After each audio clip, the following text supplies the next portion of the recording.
This is Make It Plain. Make It Plain. MIP With Masamela Matfumo. Mark Thompson. Make It Plain. Get woke. July 4th member-only doorbuster deals are on at Lowe's. Right now, rewards members save $50 on a select Charbroil 4-burner gas grill, now just $149. Plus, save over $500 on a Whirlpool top-load laundry pair, now $886. Not a rewards member? Sign up for free today. But hurry, these July 4th doorbuster deals won't last long. Lowe's, we help, you save. Valid through 7/7 while supplies last. Program subject to terms and conditions. Details at lowes.com/terms. Subject to change. New from Radiotopia presents Red for Revolution, an audio drama about Black love, queer romance, and liberation. Join Jasmine, an 18-year-old navigating her queer identity while learning about her grandmother's secret love affair. Through her discoveries, we're transported back to 1971 to witness two remarkable women embark on a romance that defies all conventions. Subscribe to Radiotopia Presents and listen to Red for Revolution wherever you get your podcasts. Heed our ancestors' prescient words as we once again observe this Make It Plain tradition. What to the slave is the 4th of July? Frederick Douglass, July 5th, 1852. Mr. President, friends, and fellow citizens, he who could address this audience without a quailing sensation has stronger nerves than I have. I do not remember ever to have appeared as a speaker before any assembly more shrinkingly nor with greater distrust of my ability than I do this day. A feeling has crept over me quite unfavorable to the exercise of my limited powers of speech. The task before me is one which requires much previous thought and study for its proper performance. I know that apologies of this sort are generally considered flat and unmeaning. I trust, however, that mine will not be so considered. Should I seem at ease, my appearance would much misrepresent me.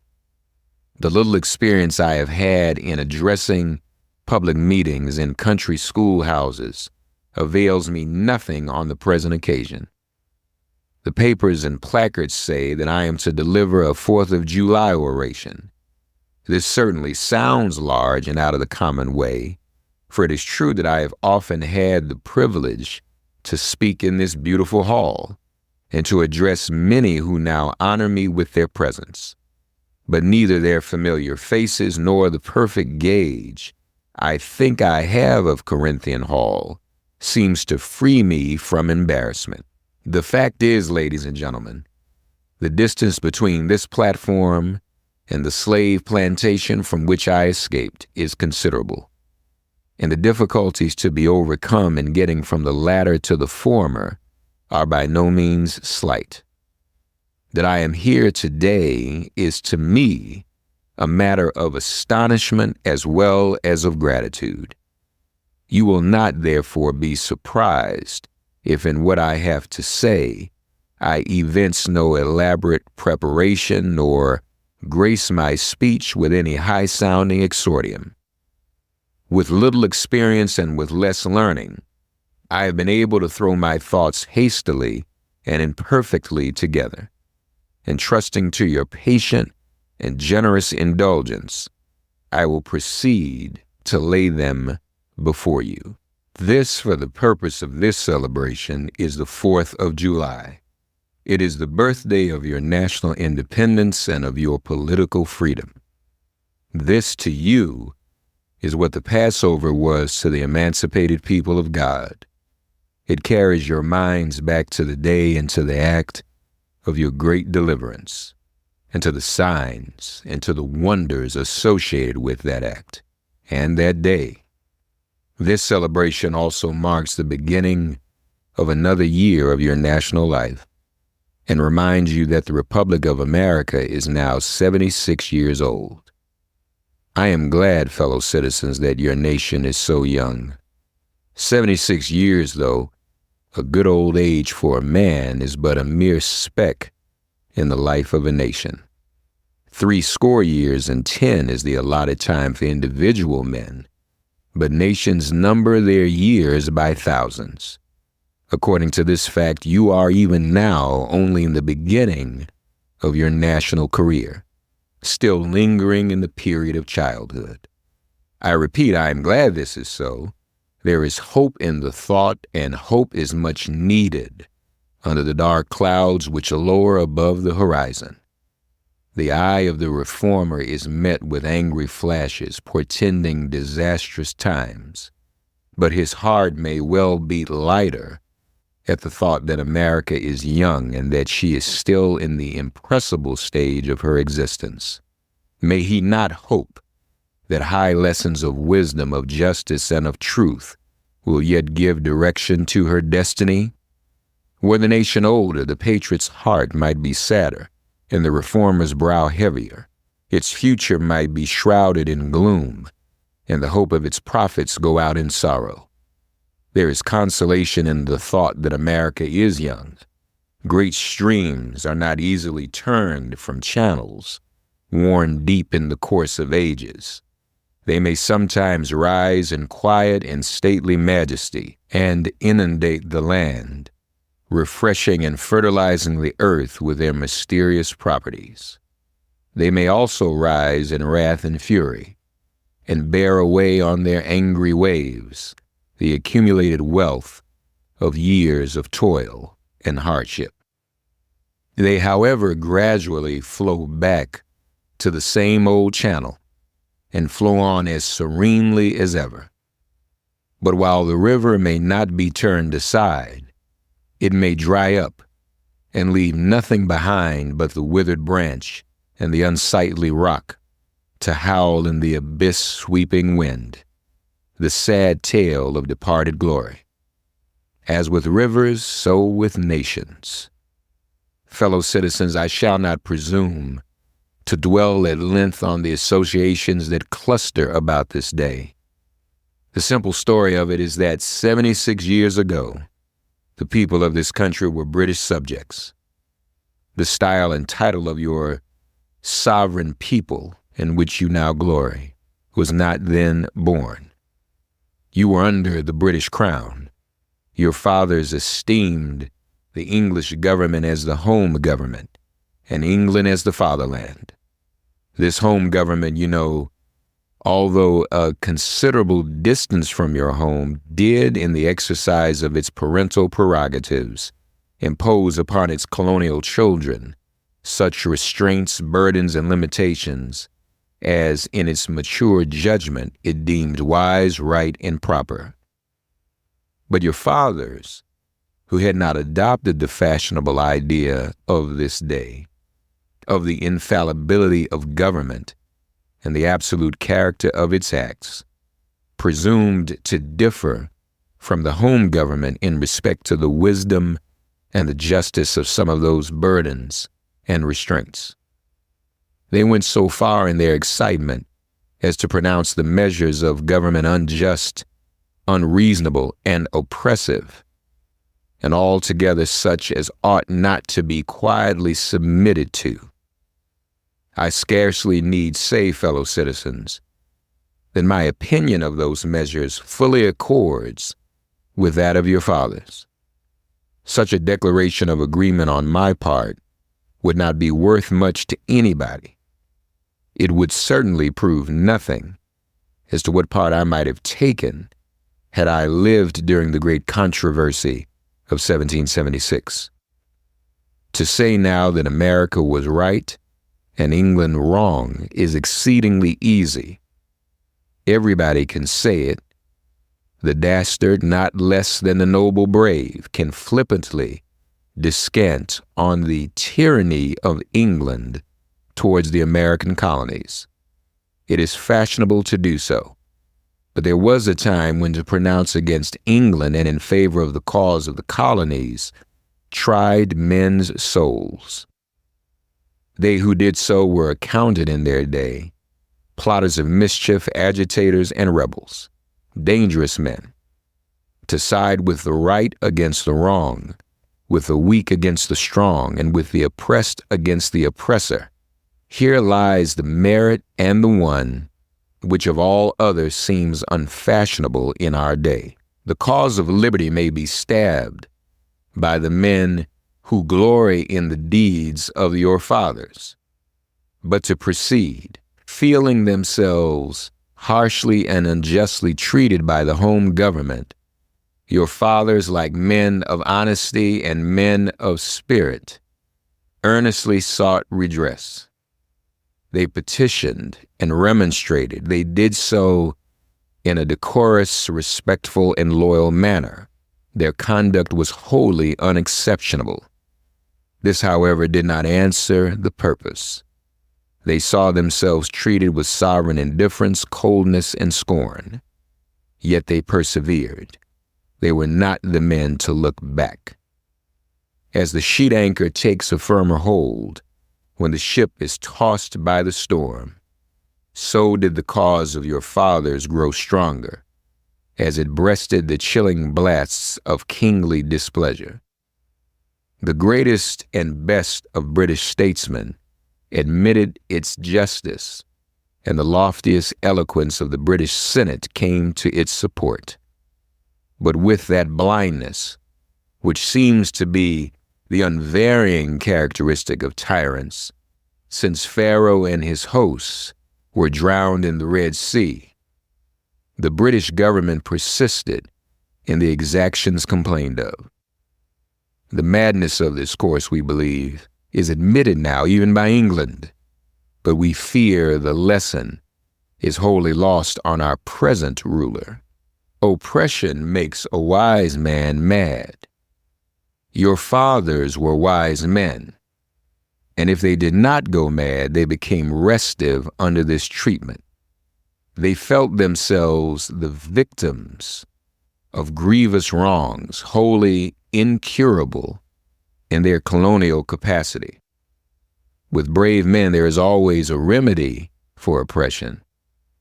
Just here, the idea of a total separation of the colonies from the crown was born. It was a startling idea, much more so than we at this distance of time regard it.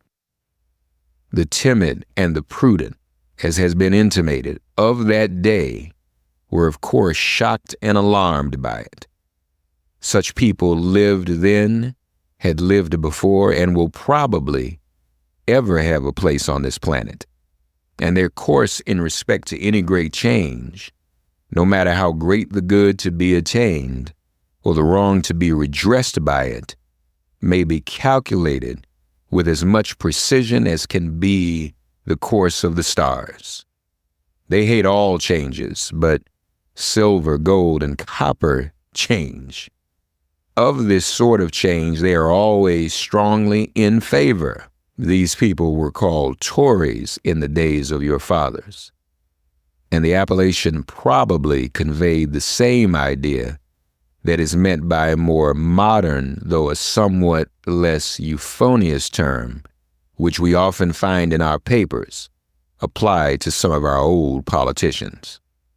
Their opposition to the then dangerous thought was earnest and powerful.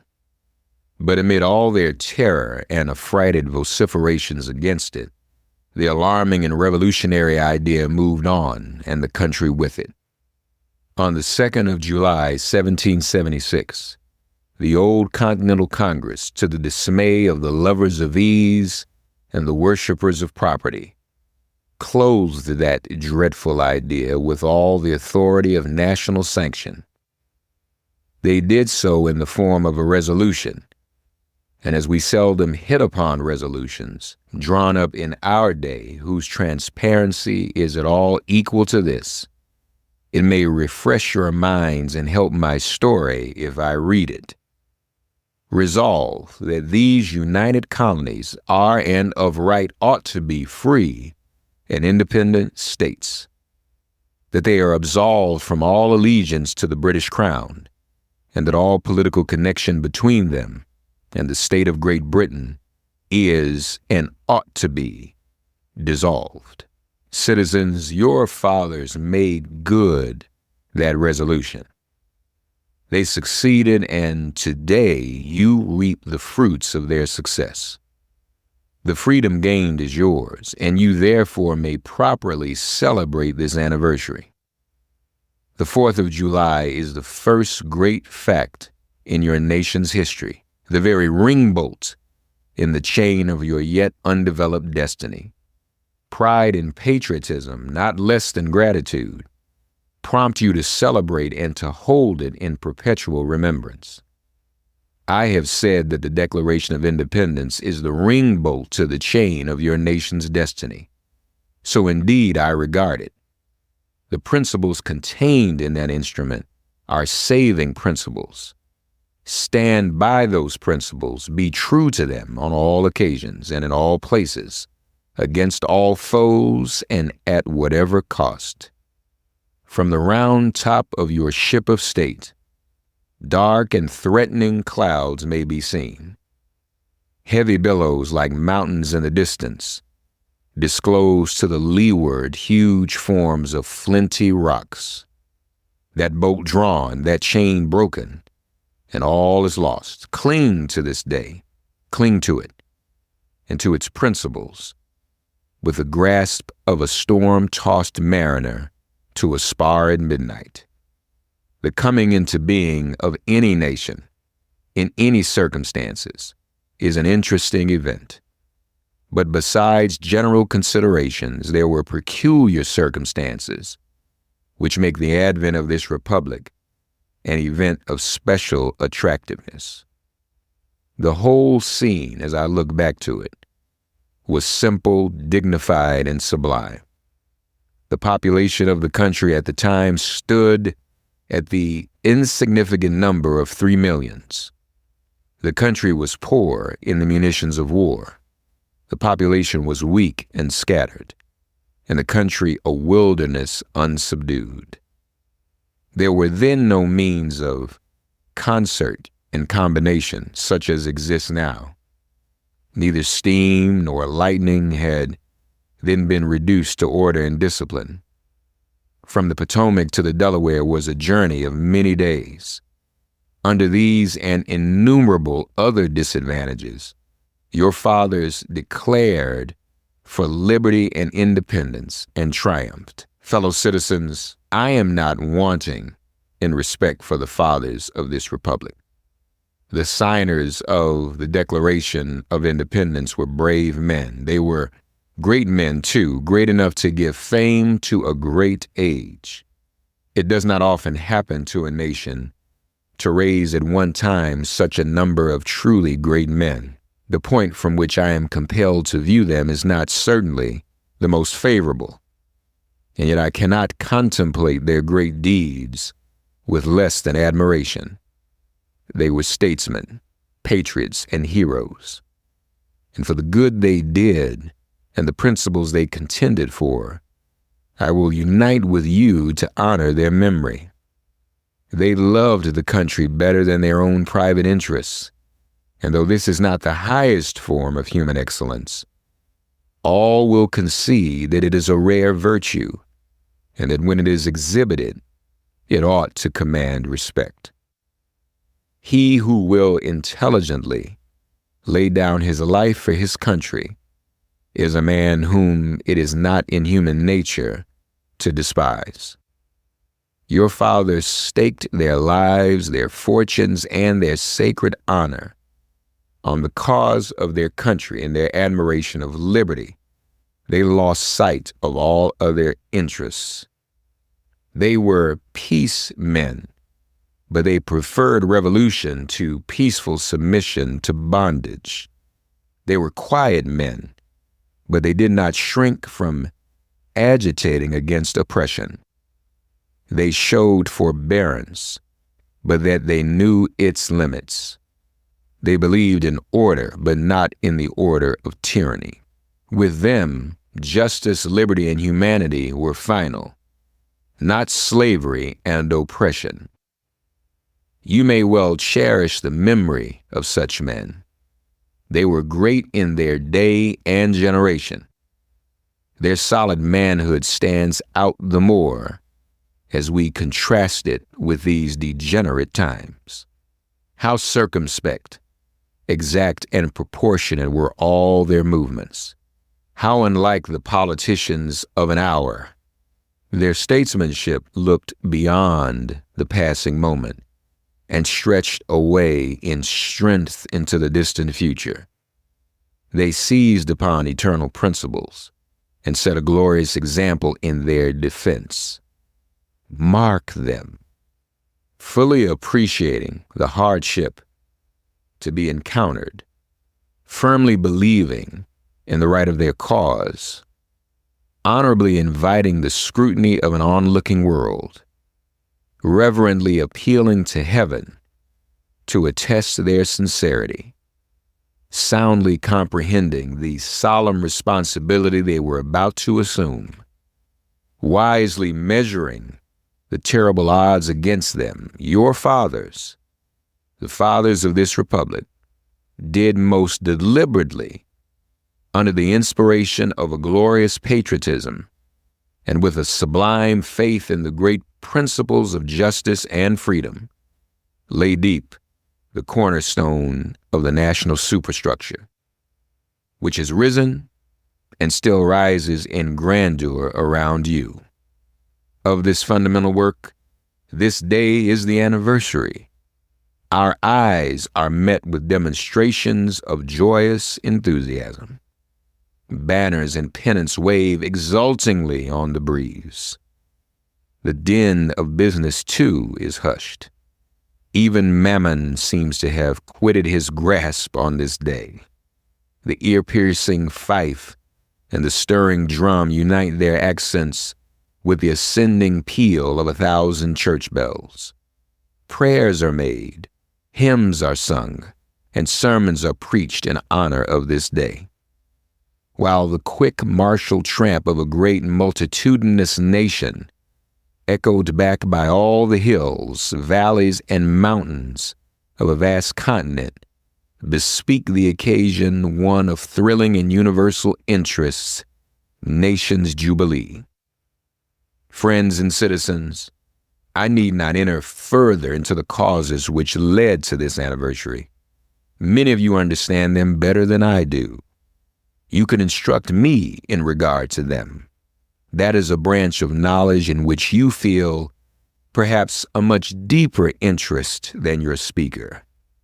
The causes which led to the separation of the colonies from the British Crown have never lacked for a tongue. They have all been taught in your common schools, narrated at your firesides, unfolded from your pulpits, and thundered from your legislative halls, and are as familiar to you as household words. They form the staple of your national poetry and eloquence. I remember also that as a people, Americans are remarkably familiar with all facts which make in their own favor. This is esteemed by some as a national trait, perhaps a national weakness. It is a fact that whatever makes for the wealth or for the reputations of Americans and can be had cheap will be found by Americans. I shall not be charged with slandering Americans if I say I think the American side of any question may be safely left in American hands. I leave, therefore, the great deeds of your fathers to other gentlemen whose claim to have been regularly descended will be less likely to be disputed than mine. My business, if I have any here today, is with the present. The accepted time with God and His cause is the ever-living now. Trust no future, however pleasant. Let the dead past bury its dead. Act in the living present. Heart within and God overhead. We have to do with the past only as we can make it useful to the present and to the future. To all inspiring motives, to noble deeds which can be gained from the past, we are welcome.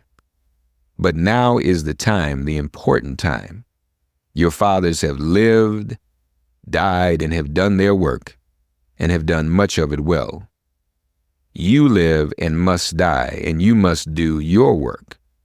You have no right, to enjoy a child's share in the labor of your fathers, unless your children are to be blessed by your labors. You have no right to wear out and waste the hard-earned fame of your fathers to cover your indolence. Sidney Smith tells us that men seldom eulogize the wisdom and virtues of their fathers, but to excuse some folly or wickedness of their own. This truth is not a doubtful one. There are illustrations of it near and remote, ancient and modern. It was fashionable hundreds of years ago for the children of Jacob to boast, "We have Abraham to our father," when they had long lost Abraham's faith and spirit. That people contented themselves under the shadow of Abraham's great name, while they repudiated the deeds which made his name great. Need I remind you that a similar thing is being done all over this country today? Need I tell you that the Jews are not the only people who built the tombs of the prophets and garnished the sepulchres of the righteous? Washington could not die till he had broken the chains of his slaves. Yet his monument is built up by the price of human blood, and the traders in the bodies and souls of men shout, "We have Washington to our father." Alas, that it should be so, yet so it is. The evil that men do lives after them. The good is oft interred with their bones. What have I, or those I represent, to do with your national independence? Fellow citizens, pardon me, allow me to ask, why am I called upon to speak here today? What have I, or those I represent, to do with your national independence? Are the great principles of political freedom and of natural justice embodied in that Declaration of Independence extended to us? And am I, therefore, called upon to bring our humble offering to the national altar and to confess the benefits and express devout gratitude for the blessings resulting from your independence to us? Would to God, both for your sakes and ours, that an affirmative answer could be truthfully returned to these questions. Then would my task be light and my burden easy and delightful. For who is there so cold that a nation's sympathy could not warm him? Who so obdurate and dead to the claims of gratitude that would not thankfully acknowledge such priceless benefits? Who so stolid and selfish that would not give his voice to swell the hallelujahs of a nation's jubilee when the chains of servitude had been torn from his limbs? I am not that man. In a case like that, the dumb might eloquently speak and the lame man leap as an hart. But such is not the state of the case. I say it with a sad sense of the disparity between us. I am not included within the pale of this glorious anniversary. Your high independence only reveals the immeasurable distance between us. The blessings in which you this day rejoice are not enjoyed in common. The rich inheritance of justice, liberty, prosperity, and independence bequeathed by your fathers is shared by you, not by me. The sunlight that brought life and healing to you has brought stripes and death to me. This 4th of July is yours, not mine. You may rejoice, I must mourn. To drag a man in fetters into the grand illuminated temple of liberty and call upon him to join you in joyous anthems were inhuman mockery and sacrilegious irony. Do you mean, citizens, to mock me by asking me to speak today? If so, there is a parallel to your conduct. And let me warn you that it is dangerous to copy the example of a nation whose crimes, lowering up to heaven, were thrown down by the breath of the Almighty, burying that nation in irrecoverable ruin. I can today take up the plaintive lament of a peeled and woe-smitten people. By the rivers of Babylon, there we sat down. Yea, we wept when we remembered Zion. We hanged our harps upon the willows in the midst thereof. For there they that carried us away captive required of us a song, and they who wasted us required of us mirth, saying, Sing us one of the songs of Zion. How can we sing the Lord's song in a strange land? If I forget thee, O Jerusalem, let my right hand forget her cunning. If I do not remember thee, let my tongue cleave to the roof of my mouth. Fellow citizens, above your national tumultuous joy, I hear the mournful wail of millions, whose chains, heavy and grievous yesterday, are today rendered more intolerable by the jubilee shouts that reach them. If I do forget, if I do not faithfully remember those bleeding children of sorrow this day, may my right hand forget her cunning, and may my tongue cleave to the roof of my mouth.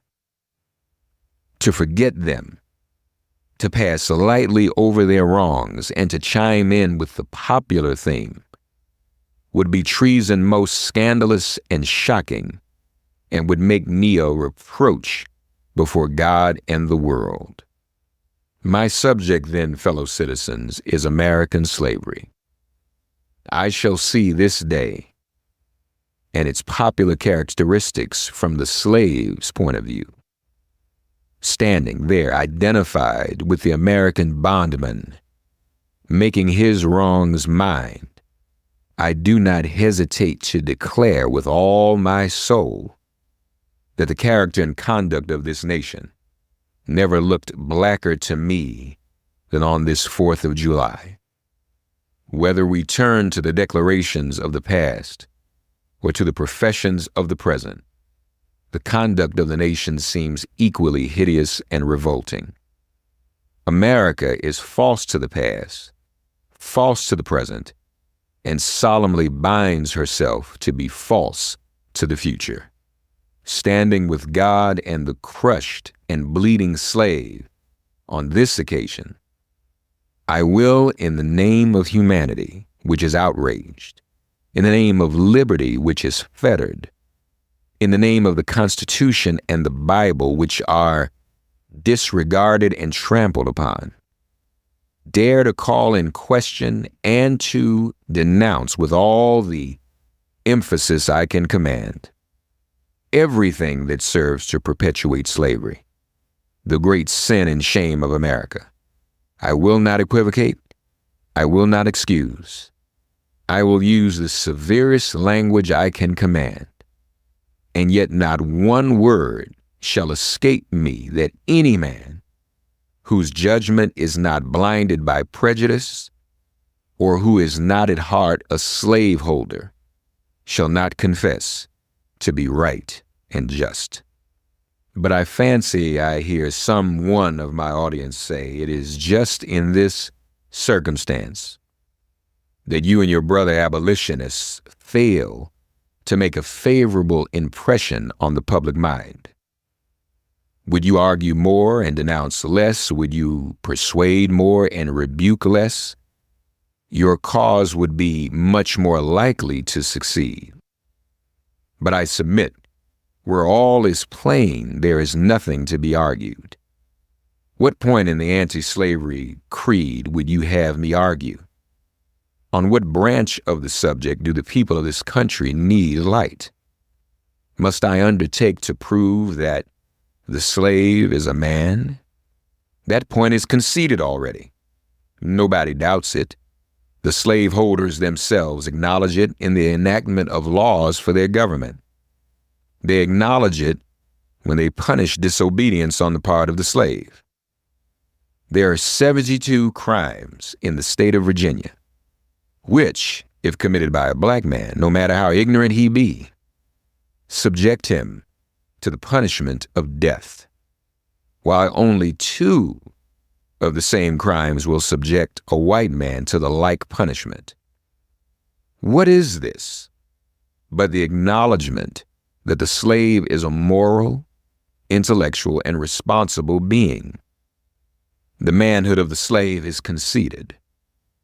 It is admitted in the fact that Southern statute books are covered with enactments forbidding, under severe fines and penalties, the teaching of the slave to read or to write. When you can point to any such laws in reference to the beasts of the field, then I may consent to argue the manhood of the slave. When the dogs in your streets, when the fowls of the air, when the cattle on your hills, when the fish of the sea, and the reptiles that crawl shall be unable to distinguish the slave from a brute, there will I argue with you that the slave is a man. For the present, it is enough to affirm the equal manhood of the Negro race.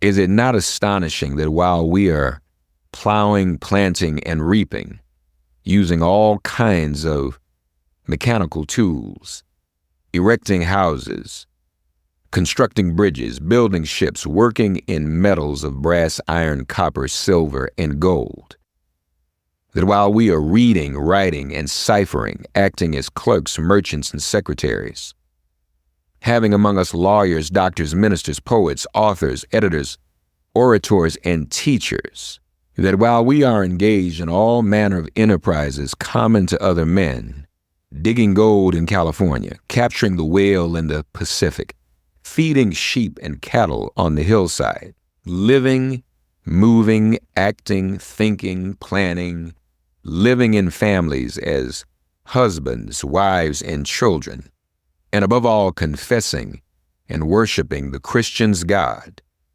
and looking hopefully for life and immortality beyond the grave, we are called upon to prove that we are men.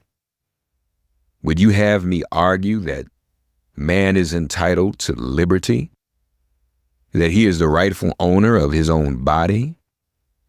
You have already declared it. Must I argue the wrongfulness of slavery? Is that a question for Republicans? Is it to be settled by the rules of logic and argumentation as a matter beset with great difficulty, involving a doubtful application of the principle of justice hard to be understood?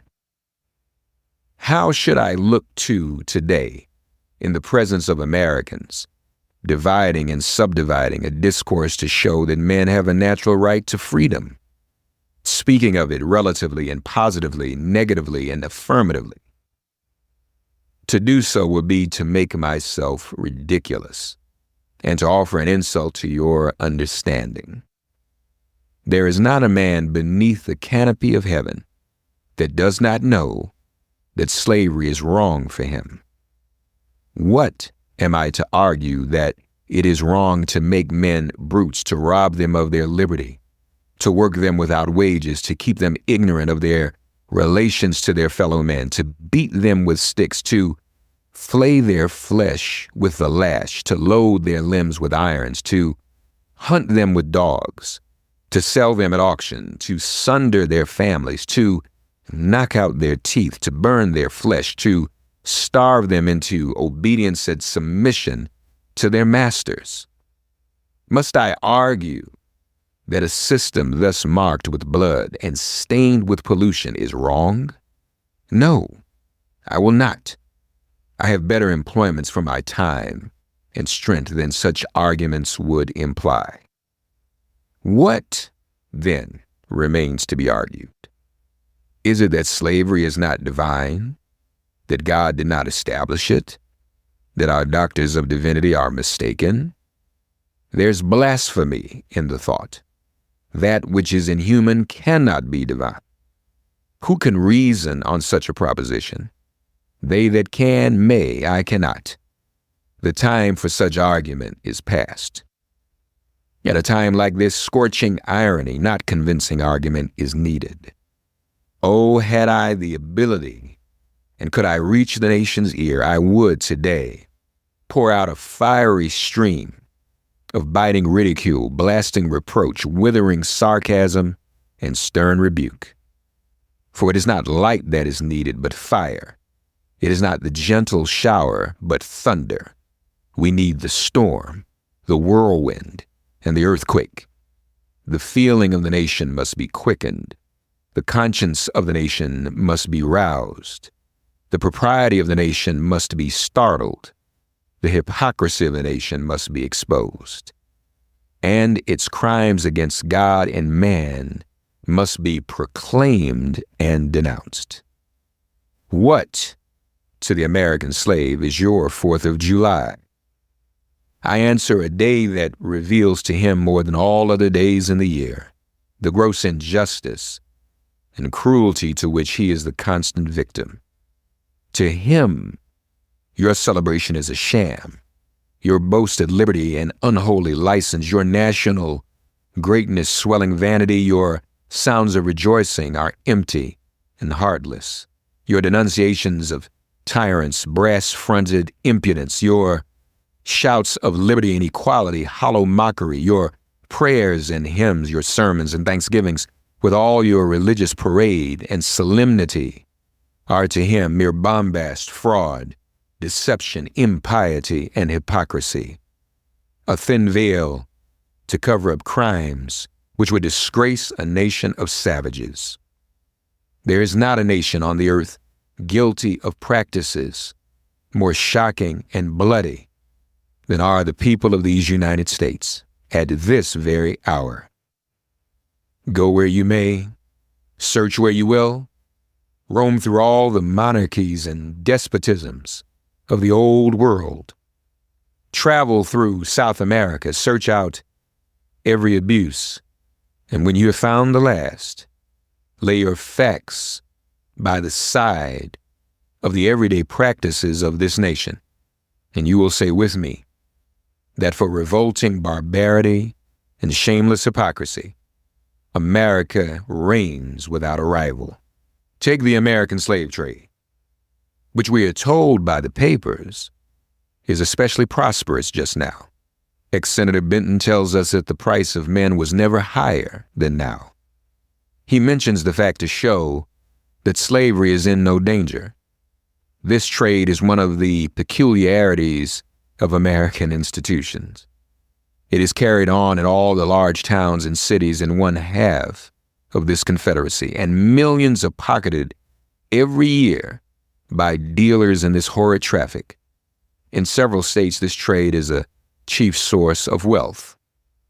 It is called, in contradistinction to the foreign slave trade, the internal slave trade. It is probably called so, too, in order to divert it from the horror with which the foreign slave trade is contemplated. That trade has long since been denounced by this government as piracy. It has been denounced with burning words from the high places of the nation as an execrable traffic. To arrest it, to put an end to it, this nation keeps a squadron at immense cost on the coast of Africa. Everywhere in this country, it is safe to speak of this foreign slave trade as a most inhuman traffic, opposed alike to the laws of God and of man. The duty to extirpate it and destroy it is admitted even by our doctors of divinity. In order to put an end to it, some of these last have consented that their colored brethren, nominally free, should leave this country and establish themselves on the western coast of Africa. It is, however, a notable fact that while so much execration is poured out by Americans upon those engaged in the foreign slave trade, the men engaged in the slave trade between the states pass without condemnation, and their business is deemed honorable. Behold the practical operation of this internal slave trade, the American slave trade, sustained by American politics an American religion. Here you will see men and women reared like swine for the market. You know what is a swine drover? I will show you a man drover. They inhabit all our southern states. They perambulate the country and crowd the highways of the nation with droves of human stock. You will see one of these human flesh jobbers, armed with pistol, whip, and bowie knife, driving a company of 100 men, women, and children from the Potomac to the slave market at New Orleans. These wretched people are to be sold singly or in lots to suit purchasers. They are food for the cotton field and the deadly sugar mill. Mark the sad procession as it moves wearily along, and the inhuman wretch who drives them. Hear his savage yells and his blood-chilling oaths as he hurries on his affrighted captives. There see the old man, with locks thinned and gray. Cast one glance, if you please, upon that young mother whose shoulders are bare to the scorching sun, her briny tears falling on the brow of the babe in her arms. See, too, that girl of 13 weeping, yes, weeping, as she thinks of the mother from whom she has been torn. The drove moves tardily. Heat and sorrow have nearly consumed their strength. Suddenly you hear a quick snap, like the discharge of a rifle. The fetters clank, and the chain rattles simultaneously. Your ears are saluted with a scream that seems to have torn its way to the center of your soul. The crack you heard was the sound of the slave whip. The scream you heard was from the woman you saw with the babe. Her speed had faltered under the weight of her child and her chains. That gash on her shoulder tells her to move on. Follow the drove to New Orleans. Attend the auction. See men examined like horses. See the forms of women rudely and brutally exposed to the shocking gaze of American slave buyers. See this drove sold and separated forever, and never forget the deep, sad sobs that arose from that scattered multitude. Tell me, citizens, where, under the sun, you can witness a spectacle more fiendish and shocking. Yet this is but a glance at the American slave trade as it exists at this moment in the ruling part of the United States. I was born amid such sights and scenes. To me, the American slave trade is a terrible reality. When a child, my soul was often pierced with a sense of its horrors.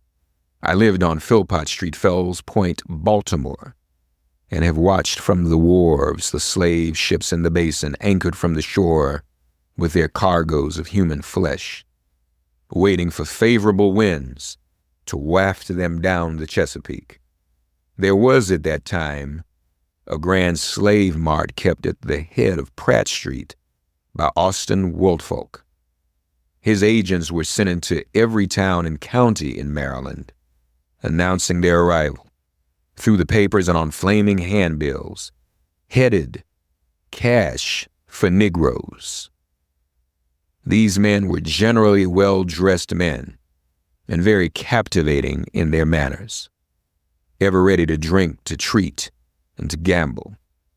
The fate of many a slave has depended upon the turn of a single card, and many a child has been snatched from the arms of its mother by bargains arranged in a state of brutal drunkenness. The fleshmongers gather up their victims by dozens and drive them chained to the General Depot at Baltimore. When a sufficient number have been collected here, a ship is chartered for the purpose of conveying the forlorn crew to Mobile or to New Orleans. From the slave prison to the ship, they are usually driven in the darkness of night, for since the anti-slavery agitation, a certain caution is observed. In the deep, still darkness of midnight, I have been often aroused by the dead, heavy footsteps and the piteous cries of the chained gangs that passed our door. The anguish of my boyish heart was intense, and I was often consoled when speaking to my mistress in the morning to hear her say that the custom was very wicked, that she hated to hear the rattle of the chains and the heart-rending cries. I was glad to find one who sympathized with me in my horror. Fellow citizens, this murderous traffic is today in active operation in this boasted republic. In the solitude of my spirit, I see clouds of dust raised on the highways of the South. I see the bleeding footsteps. I hear the doleful wail of fettered humanity on the way to the slave markets, where the victims are to be sold like horses, sheep, and swine, knocked off to the highest bidder. There I see the tenderest ties ruthlessly broken to gratify the lust, caprice, and rapacity of the buyers and sellers of men. My soul sickens at the sight. Is this the land your fathers loved, the freedom which they toiled to win? Is this the earth whereon they moved? Are these the graves they slumber in? But a still more inhuman, disgraceful, and scandalous state of things remains to be presented. By an act of the American Congress, not yet 2 years old, slavery has been nationalized in its most horrible and revolting form. By that act, Mason and Dixon's line has been obliterated. New York has become as Virginia, and the power to hold, hunt, and sell men, women, and children as slaves remains no longer a mere state institution, but is now an institution of the whole United States. The power is coextensive with the Star-Spangled Banner and American Christianity. Where these go, may also go the merciless slave hunter. Where these are, man is not sacred. He is a bird for the sportsman's gun. By that most foul and fiendish of all human decrees, the liberty and person of every man are put in peril. Your broad Republican domain is hunting ground for men, not for thieves and robbers, enemies of society merely, but for men guilty of no crime. Your lawmakers have commanded all good citizens to engage in this hellish sport. Your president, your secretary of state, your lords, nobles, and ecclesiastics enforce as a duty you owe to your free and glorious country and to your God that you do this accursed thing. Not fewer than 40 Americans have within the past 2 years been hunted down and without a moment's warning hurried away in chains and consigned to slavery and excruciating torture. Some of these have had wives and children dependent on them for bread, but of this no account was made. The right of the hunter to his prey stands superior to the right of marriage and to all rights in this republic, the rights of God included. For black men, there are neither law, justice, humanity, nor religion. The fugitive slave law makes mercy to them a crime and bribes the judge who tries them. An American judge gets $10 for every victim he consigns to slavery, and $5 when he fails to do so. The oath of any two villains is sufficient under this hell-black enactment to send the most pious and exemplary black man into the remorseless jaws of slavery. His own testimony is nothing he can bring no witnesses for himself. The minister of American justice is bound by the law to hear but one side, and that side is the side of the oppressor. Let this damning fact be perpetually told. Let it be thundered around the world that in tyrant-killing, king-hating, people-loving, democratic Christian America, the seats of justice are filled with justices who their offices under an open and palpable bribe and are bound in deciding in the case of a man's liberty, hear only his accusers. In glaring violation of justice, in shameless disregard of the forms of administering law, in cunning arrangement to entrap the defenseless, and in diabolical intent, this fugitive slave law stands alone in the annals of tyrannical legislation. I doubt if there be another nation on the globe having the brass and the baseness to put such a law on the statute book. If any man in this assembly thinks differently from me in this matter and feels able to disprove my statements, I will gladly confront him in any suitable time and place he may select. I take this law to be one of the grossest infringements of Christian liberty. And if the churches and ministers of our country were not stupidly blind or most wickedly indifferent, they too would so regard it.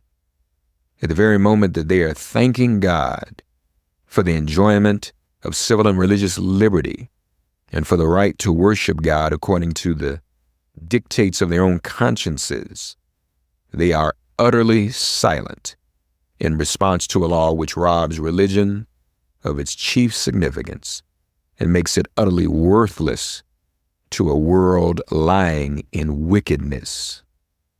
Did this law concern the mint, anise, and cumin, abridge the right to sing psalms, to partake of the sacrament, or to engage in any of the ceremonies of religion, it would be smitten by the thunder of 1,000 pulpits. A general shout would go up from the church, demanding repeal, repeal, instant repeal. It would go hard with that politician who presumed to solicit the votes of the people without inscribing this motto on his banner. Further, if this demand were not complied with, another Scotland would be added to the history of religious liberty, and the stern old Covenanters would be thrown into the shade. A John Knox would be seen at every church door and heard from every pulpit, and Fillmore would have no more quarter than was shown by Knox to the beautiful but treacherous Queen Mary of Scotland. The fact that the church of our country, with fractional exceptions, does not esteem the fugitive slave law as a declaration of war against religious liberty implies that the church regards religion simply as a form of worship, an empty ceremony, and not a vital principle requiring active benevolence, justice, love, and goodwill towards man.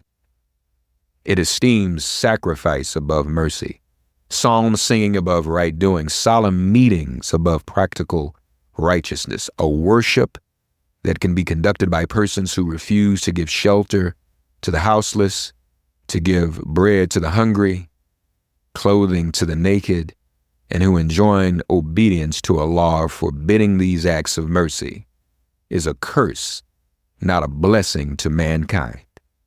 The Bible addresses all such persons as scribes, Pharisees, hypocrites who pay tithe of mint, anise, and cumin, and have omitted the weightier matters of the law, judgment, mercy, and faith. But the church of this country is not only indifferent to the wrongs of the slave, it actually takes sides with the oppressors. It has made itself the bulwark of American slavery and the shield of American slave hunters. Many of its most eloquent divines, who stand as the very lights of the church, have shamelessly given the sanction of religion and the Bible to the whole slave system. They have taught that man may properly be a slave, that the relation of master and slave is ordained of God, that to send back an escaped bondman to his master is clearly the duty of all of the followers of the Lord Jesus Christ. And this horrible blasphemy is palmed off upon the world for Christianity. For my part, I would say, welcome infidelity, welcome atheism, welcome anything in preference to the gospel as preached by those divines. They convert the very name of religion into an engine of tyranny and barbarous cruelty, and serve to confirm more infidels in this age than all the infidel writings of Thomas Paine, Voltaire, and Bolingbroke put together have done. These ministers make religion a cold and flinty-hearted thing, having neither principles of right action nor bowels of compassion. They strip the love of God of its beauty and leave the throng of a religion a huge, horrible, repulsive form. It is a religion for oppressors, tyrants, man-stealers, and thugs.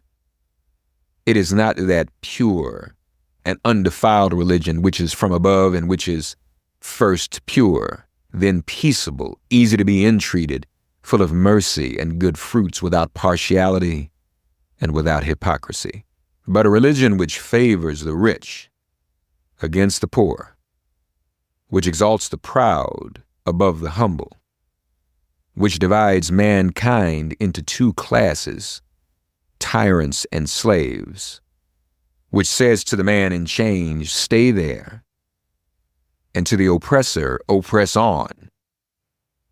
It is a religion which may be professed and enjoyed by all the robbers and enslavers of mankind. It makes God a respecter of persons, denies his fatherhood of the race, and tramples in the dust the great truth of the brotherhood of man. All this we affirm to be true of the popular church and the popular worship of our land and nation, a religion, a church, and a worship which, on the authority of inspired wisdom, we pronounce to be an abomination in the sight of God. In the language of Isaiah, the American church might be well addressed. Bring no more vain ablations. Incense is an abomination unto me. The new moons and Sabbaths, the calling of assemblies, I cannot away with. It is iniquity, even the solemn meeting. Your new moons and your appointed feasts my soul hateth.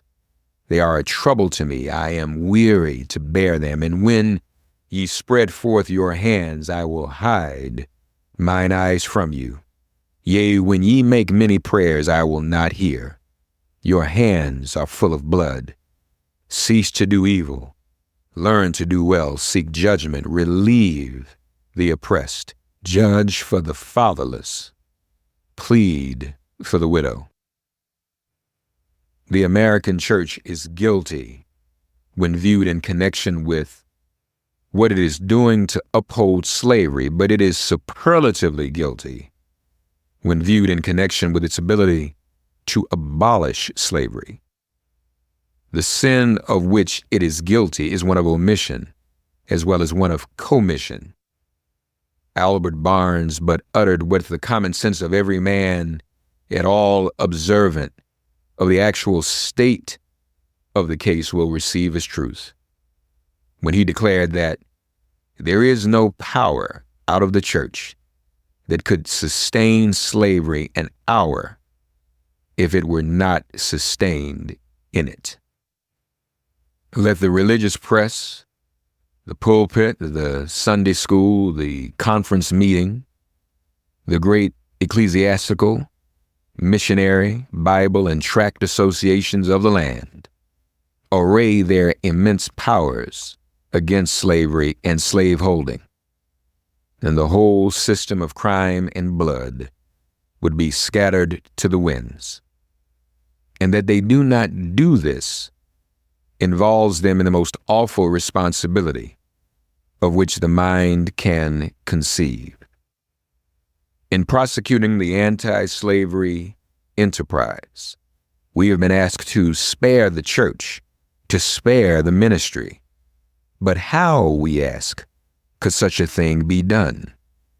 We are met on the threshold of our efforts for the redemption of the slave by the church and ministry of the country in battle arrayed against us, and we are compelled to fight or flee. From what quarter, I beg to know, has proceeded a fire so deadly upon our ranks during the last 2 years as from the northern pulpit? As the champions of oppressors, the chosen men of American theology have appeared men, honored for their so-called piety and their real learning. The Lords of Buffalo, the Springs of New York, the Lathrops of Auburn, the Coxes and Spencers of Brooklyn, the Ganetts and Sharps of Boston, the Deweys of Washington, and other great religious lights of the land have, in utter denial of the authority of Him by whom the profess to He called to the ministry, deliberately taught us against the example of the Hebrews and against the remonstrance of the apostles. They teach that we ought to obey man's law before the law of God. My spirit wearies of such blasphemy, and how such men can be supported as the standing types and representatives of Jesus Christ is a mystery which I leave others to penetrate. In speaking of the American church, however, let it be distinctly understood that I mean the great mass of the religious organizations of our land. There are exceptions, and I thank God that there are. Noble men may be found scattered all over these northern states, of whom Henry Ward Beecher of Brooklyn, Samuel J. May of Syracuse, and my esteemed friend on the platform are shining examples. And let me say further that upon these men lies the duty to inspire our ranks with high religious faith and zeal, and to cheer us on in the great mission of the slave's redemption from his chains. One is struck with the difference between the attitude of the American church toward the anti-slavery movement and that occupied by the churches in England towards a similar movement in that country. There, the church, true to its mission of ameliorating, elevating, and improving the condition of mankind, came forward promptly, bound up the wounds of the West Indian slave, and restored him to his liberty. There, the question of emancipation was a highly religious question. It was demanded in the name of humanity and according to the law of the living God. The Sharps, the Clarksons, the Wilberforces, the Buxtons, and Burchells and the Nibbs were alike famous for their piety and for their philanthropy.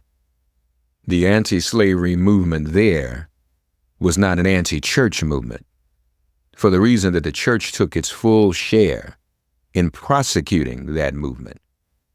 And the anti-slavery movement in this country will cease to be an anti-church movement when the church of this country shall assume a favorable instead of a hostile position towards that movement. Americans, your Republican politics, not less than your Republican religion, are flagrantly inconsistent. You boast of your love of liberty, your superior civilization, and your pure Christianity, while the whole political power of this nation, as embodied in the two great political parties, is solemnly pledged to support and perpetuate the enslavement of 3 millions of your countrymen. You hurl your anathemas at the crowned-headed tyrants of Russia and Austria, and pride yourselves on your democratic institutions, while you yourselves consent to be the mere tools and bodyguards of the tyrants of Virginia and Carolina. You invite to your shores fugitives of oppression from abroad, honor them with banquets, greet them with ovations, cheer them, toast them, salute them, protect them, and pour out your money to them like water. But the fugitives from your own land, you advertise, hunt, arrest, shoot, and kill. You glory in your refinement and your universal education, yet you maintain a system as barbarous and dreadful as ever stained the character of a nation. A system begun in avarice, supported in pride, and perpetuated in cruelty. You shed tears over fallen Hungary, and make the sad story of her wrongs the theme of your poets, statesmen, and orators, till your gallant sons are ready to fly to arms to vindicate her cause against her oppressors. But in regard to the 10,000 wrongs of the American slave, you would enforce the strictest silence and would hail him as an enemy of the nation who dares to make those wrongs the subject of public discourse. You are all on fire at the mention of liberty for France or for Ireland, but are as cold as an iceberg at the thought of liberty for the enslaved of America. You discourse eloquently on the dignity of labor, yet you sustain a system which, in its very essence, casts a stigma upon labor. You can bear your bosom to the storm of British artillery to throw off a 3-penny tax on tea, and yet wring the last hard-earned farthing from the grasp of the black laborers of your country. You profess to believe that of one blood God made all nations of men to dwell on the face of all the earth, and hath commanded all men everywhere to love one another, yet you notoriously hate and glory in your hatred all men whose skins are not colored like your own.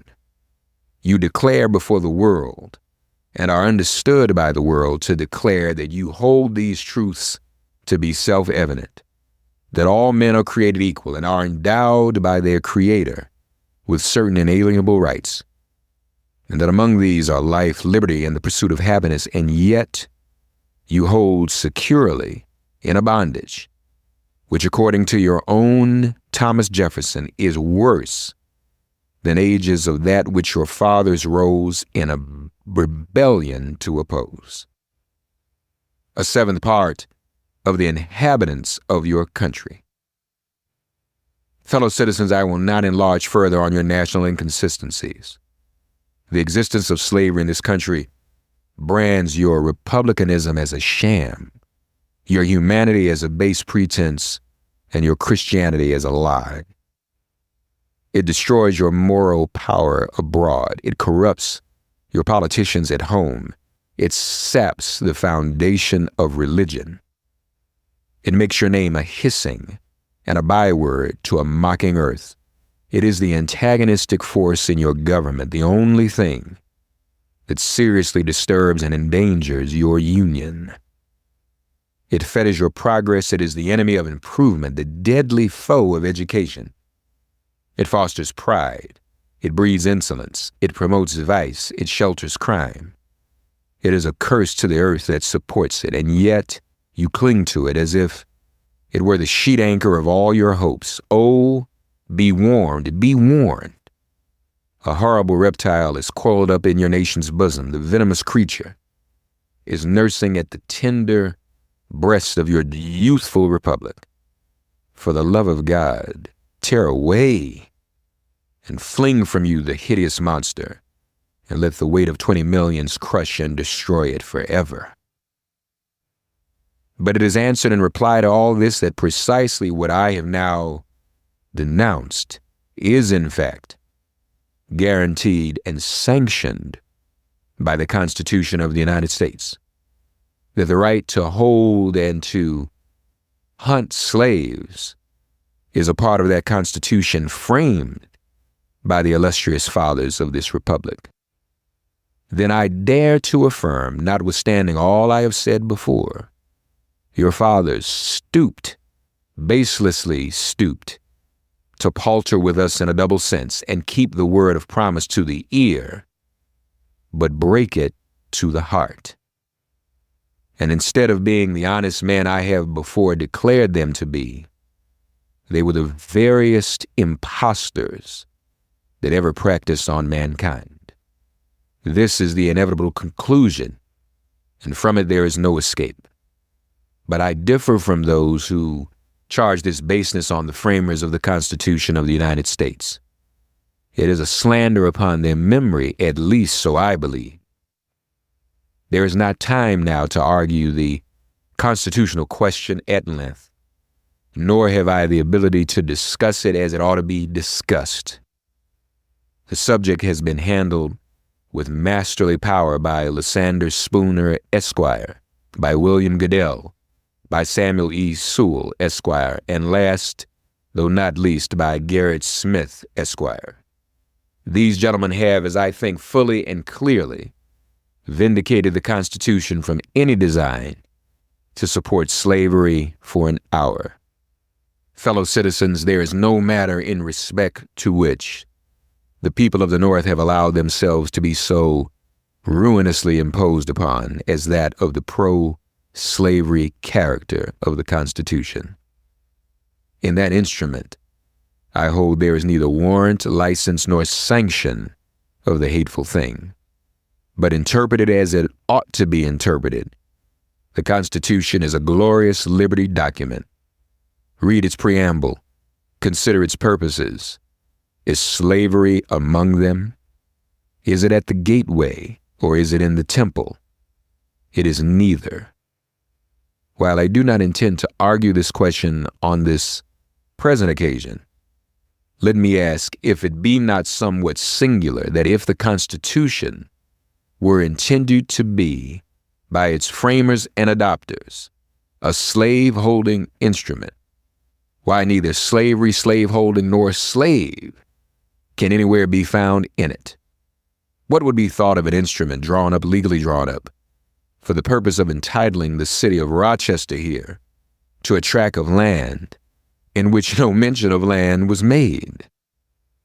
Now, there are certain rules of interpretation for the proper understanding of all legal instruments. These rules are well established. They are plain, common sense rules, such as you and I and all of us can understand and apply without having passed years in the study of law. I scout the idea that the question of the constitutionality or unconstitutionality of slavery is not a question for the people. I hold that every American citizen has a right to form an opinion of the Constitution and to propagate that opinion and to use all honorable means to make his opinion the prevailing one. Without this right, the liberty of an American citizen would be as insecure as that of a Frenchman. Ex-Vice President Dallas tells us that the Constitution is an object to which no American mind can be too attentive, and no American heart too devoted. He further says the Constitution, in its words, is plain and intelligible, and is meant for the homebred, unsophisticated understandings of our fellow citizens. Senator Berrien tells us that the Constitution is the fundamental law, that which controls all others, the charter of our liberties, which every citizen has a personal interest in understanding thoroughly.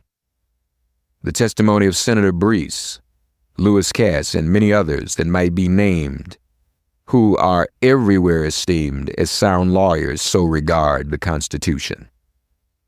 I take it, therefore, that it is not presumption in a private citizen to form an opinion of that instrument. Now take the Constitution according to its plain reading, and I defy the presentation of a single pro-slavery clause in it. On the other hand, it will be found to contain principles and purposes entirely hostile to the existence of slavery. I have detained my audience entirely too long already. At some future period, I will gladly avail myself of an opportunity to give this subject a full and fair discussion.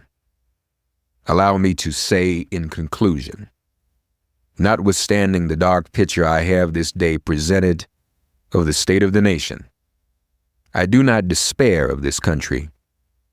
There are forces in operation which must inevitably work the downfall of slavery.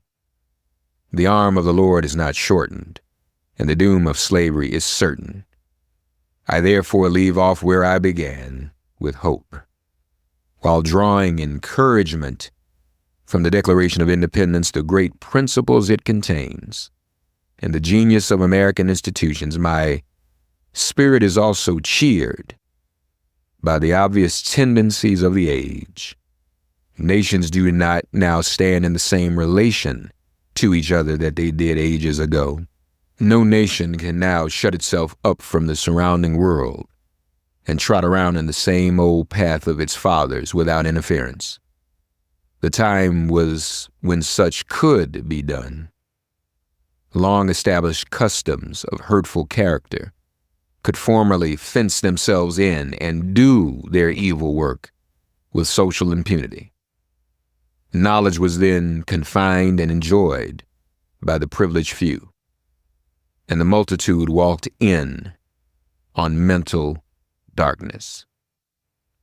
But a change has now come over the affairs of mankind. Walled cities and empires have become unfashionable. The arm of commerce has borne away the gates of the strong city. Intelligence is penetrating the darkest corners of the globe. It makes its pathway over and under the sea, as well as on the earth. Wind, steam, and lightning are its chartered agents. Oceans no longer divide, but link nations together. From Boston to London is now a holiday excursion. Space is comparatively annihilated. Thoughts expressed on one side of the Atlantic are distinctly heard on the other. The far-off and almost fabulous Pacific rolls in grandeur at our feet. The celestial empire, the mystery of ages, is being solved. The fiat of the Almighty, "Let there be light," has not yet spent its force. No abuse, no outrage, whether in taste, sport, or avarice, can now hide itself from the all-pervading light. The iron shoe and crippled foot of China must be seen in contrast with nature. Africa must rise and put on her yet unwoven garment. Ethiopia shall stretch out her hand unto God. In the fervid aspirations of William Lloyd Garrison, I say, and let every heart join in saying it, Godspeed the year of Jubilee, the wide world over, when from their galling chains set free, the oppressed shall vilely bend the knee, and wear the yoke of tyranny like brutes no more. That year will come, and freedom's reign, to man his plundered rights again restore. Godspeed the day when human blood shall cease to flow, and every clime be understood, the claims of human brotherhood, and each return for evil good, not blow for blow. That day will come, all feuds to end, and change into a faithful friend each foe. Godspeed the hour, the glorious hour, when none on earth shall exercise a lordly power, nor in a tyrant's presence cower, but all to manhood's stature tower by equal birth. That hour will come to each, to all, and from his prison house the thrall, go forth. Until that year, day, hour arrive, with head and heart and hand I'll strive to break the rod and rend the guide, the spoiler of his prey deprive, so witness heaven, and never from my chosen post, whatever the peril or the cost, be driven. Thanks for getting woke and listening to Make It Plain. As always, perform an act of kindness on behalf of an elder or young person. Write a letter to a sister brother who just so happens to find her or himself incarcerated. Offer libations to the ancestors upon whose sturdy shoulders we all now stand. And above all, give thanks to the God of your understanding by whatever name you call her and him. All God asks of us is that we give each other love. Thanks for giving MIP love. And please remember to subscribe and give us a 5-star rating. If all hearts and minds are clear, it has been made plain.